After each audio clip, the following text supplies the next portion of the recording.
When was the last time you presented your business to God? More importantly, when was the last time you actually surrendered your business and yourself to God? You see, this is difficult for entrepreneurs to do because and I categorize myself in there, right? I'm never above anything that I speak of because I've gone through it or I'm going through it. I'm just documenting for you to listen to. Entrepreneurs, we crave control by nature. You see, we're driven by data, we're driven by spreadsheets, and we're driven by outcomes and goals that we set. Especially if you're watching this at the beginning of 2025, odds are you probably have a vision board that is posted in front of you. Either you just got reminded of it, right? I'm actually recording this right now. It is January 8th. So we are 2 days away, and this is a Wednesday. We're 2 days away from Quitters Friday coming up. And if you have no idea what Quitters Friday is, this is when the second Friday of every January at the beginning of every year, the majority of the people, I think the stat is like, I don't even know how they calculate this, but it's like over 85% of people that set goals by the second Friday of each year in January have completely abandoned their goals and their targets. But I want to push back on that a little bit. Here's why. Because if you're listening to this, then odds are you have a business, you plan on starting a business, or you, again, are thinking of maybe transitioning into a different market, whatever that is. I'm here to tell you that if the targets and if the outcomes that you have haven't first been presented to God, then it's going to make it extremely difficult for you to continue down that path when things get difficult. And if you're asking why that is, I'm going to give it to you. Any dream or any vision that we have that doesn't include God in it, the moment that things get hard and the moment that the storms come, we are going to abandon it because there is no backing.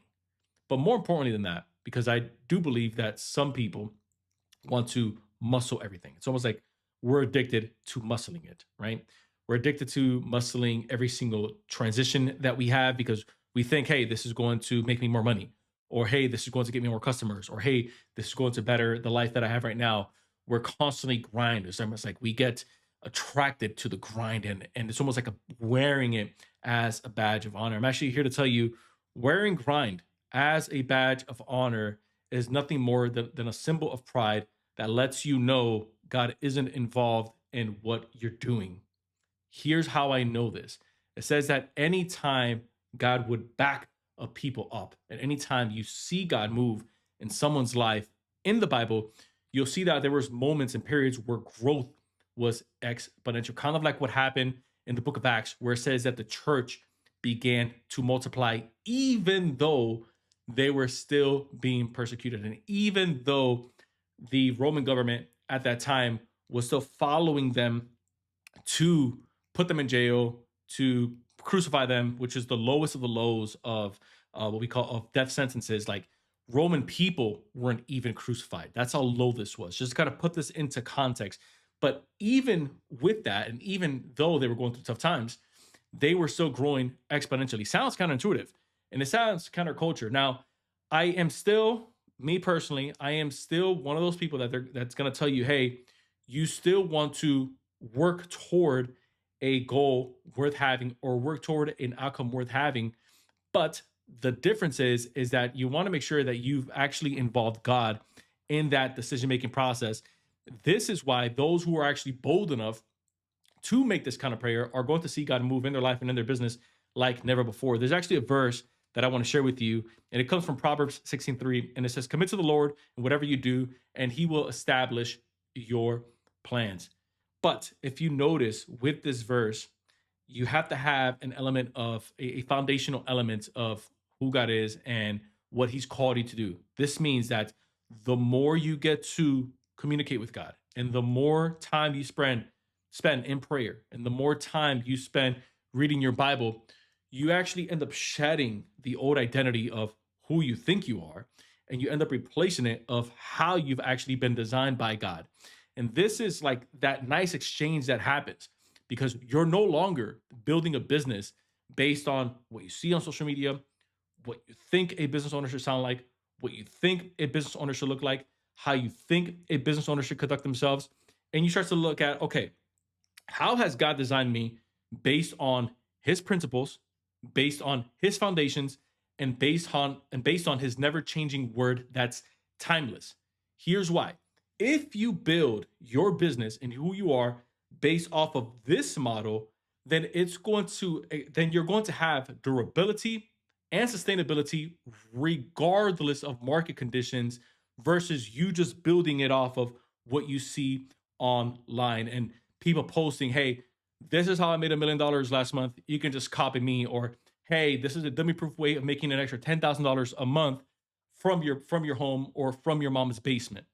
So I want to challenge you as you go into 2025 and beyond, depending on when you're watching this, as you go into the new year, into this new season, ask yourself, more importantly than, hey, God, show me how to build this dream business. And I promise you, I'll give you 10% of it back if you're tithing. I promise that I'll give you whatever you want back, almost like God is going to be moved by our bribes, which doesn't work that way.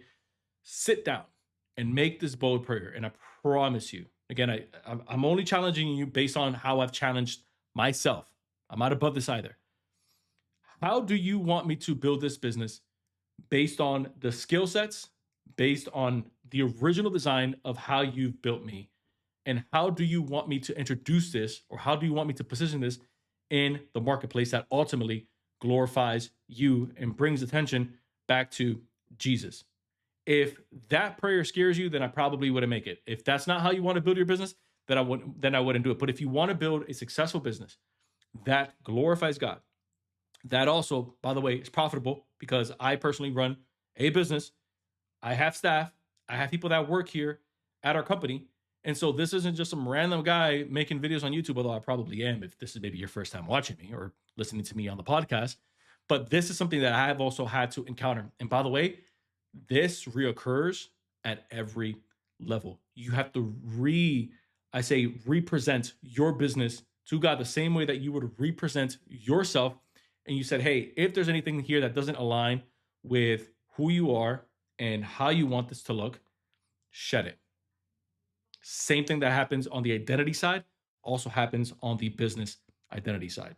So that's what I wanted to share with you in this video. If you found value in this, consider hitting the subscribe button. But other than that, I will see you guys in the next video. Bye.